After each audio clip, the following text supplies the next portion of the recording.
Bien, la FIPO, c'est la Fraternité interprovinciale des ouvriers en électricité. C'est le syndicat qui regroupe 87 % de tous les électriciens au Québec. Il y a aussi 90 % des monteurs de ligne ou les travailleurs de ligne. Et puis, on a 52 % des installateurs de systèmes de sécurité.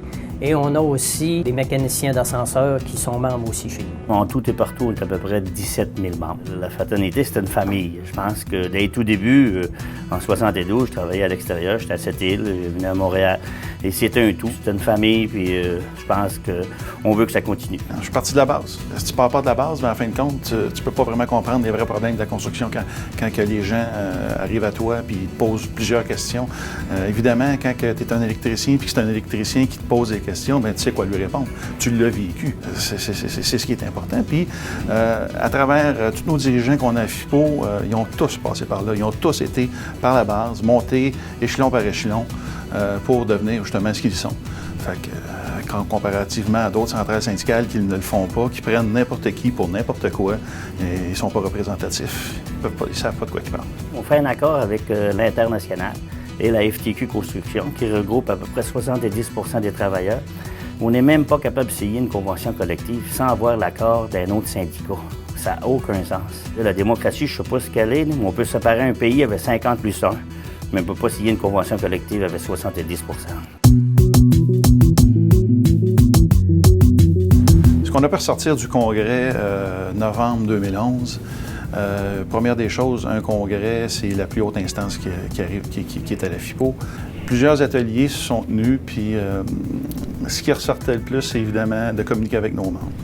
Alors, évidemment, aussi au niveau des plus jeunes, la technologie avance. Alors, ils sont tous rendus sur les réseaux sociaux. Alors, on a lancé, évidemment, il n'y a pas très longtemps, à Grande Pompe, sur Facebook et sur Twitter, un concours, justement, pour aller les chercher, pour qu'eux soient capables de nous donner des idées, pour être capables d'aborder des sujets qui sont des fois plus tabous dans l'industrie de la construction ou quoi que ce soit, pour être capables d'aller les aider aussi et les comprendre mieux. C'est la jeunesse, il faut suivre la jeunesse. Comme on a toujours fait à la FIPO, évidemment, on a toujours été capable de suivre le progrès et on va continuer à le faire aussi. C'est sûr qu'on veut s'adapter à la réalité d'aujourd'hui où est-ce qu'on peut aussi faire un syndicalisme qui est différent. On peut parler là, de notre site Internet aussi, où est-ce qu'on a tout mis en fonction pour justement s'approcher plus de la réalité des jeunes.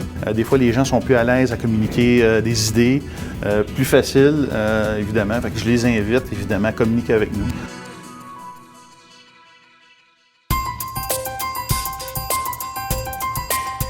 Bien, ce qui est important en période de maraudage, c'est le temps où on peut changer de syndicat. Je pense que c'est important de tous se réunir parce qu'avec tous les défis qui s'en viennent, avec tout ce qui s'est passé avec la loi 33, ce que le gouvernement est en train de changer les règles du jeu, je pense que c'est encore plus important que jamais de rester tous ensemble et de s'unir. La FIPO, c'est une famille unie, puis je pense pas que le maraudage à l'heure actuelle va nous affecter parce que les travailleurs qu'on a, on les a donné un service, que ce soit à l'extérieur du Québec, partout à l'heure actuelle, on envoie à la grandeur.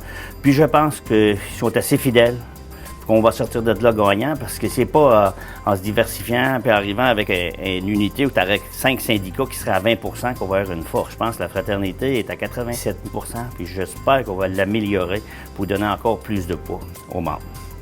Cette année, justement, c'est le 40e anniversaire de la FIPO. Ça fait 40 ans que la FIPO existe. Ça fait 40 ans que la FIPO est à grandeur du Québec. Elle est représentée dans toutes les régions de la province de Québec. On a 10 bureaux régionaux, on a 23 représentants syndicaux à grandeur du Québec. En plus d'avoir les représentants, on est épaulé par un service de personnel qui est compétent, qualifié. Et puis, on est à l'écoute des membres. Fait que régulièrement, ce qu'on peut faire, on peut leur donner énormément plus de services en étant présent dans toutes les régions. Mais ce qu'on veut donner, c'est un grand coup. C'est important que les gens viennent se réunir avec ce qui se passe au niveau du gouvernement puis la nouvelle loi 33. Plus qu'on va être réunis, plus qu'on va être capable de passer au travers, évidemment, le patronat, le patronisme qui essaye de nous envahir de plus en plus à chaque année. C'est important, c'est des causes sociales, c'est les travailleurs, c'est la base. Il faut aller les chercher, il faut les défendre. C'est notre mandat. Alors, j'invite tous les membres qui ne sont pas à la FTQ de venir nous rejoindre avec la force. C'est important. On est là pour vous défendre. On va être là pour l'avenir et pour longtemps. Je vous remercie. Les membres qui sont membres chez nous, qui veulent rester dans notre syndicat, ils n'ont pas affaire à voter. Mais ceux qui veulent changer, qui veulent se joindre à nous, c'est le temps d'aller voter. Et puis, cette période-là, elle va être à tous les 4 ans. Fait que c'est bien important parce qu'entre-temps, tu ne peux plus changer. Fait que c'est important de rejoindre les rangs de la FIPO.